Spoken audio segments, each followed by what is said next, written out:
Learn to become a data scientist using Chat GPT while building muscles. Part 1. The MNIST dataset is known as the hello world of datasets in the world of deep learning. It's like starting your exercise routine with a 20-pound dumbbell. Well, maybe 5 pounds for you. Anyway, let's begin with that. The MNIST dataset is a handwriting recognition dataset. It's basic, yet challenging enough that conventional computer vision algorithms have trouble handling. Imagine you doing 20 push-ups. Yeah, it's like that. Let's see how we can use ChatGPT to help us write code to build a deep learning model to learn to recognize handwritten digits while I pump iron.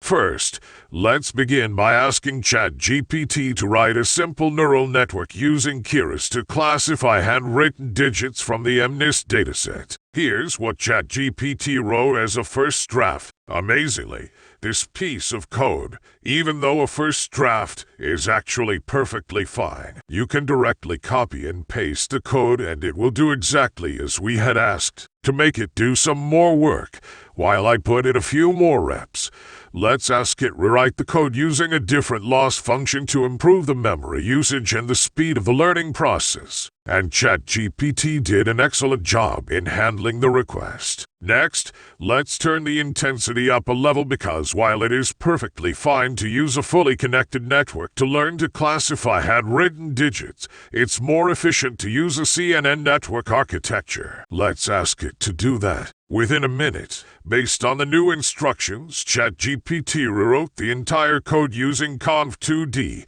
and max pooling layer. I'm very impressed at my physique in the mirror. I achieved that without needing to write any boring code. You'd better like and share this, or I'm coming after you. Follow for part 2.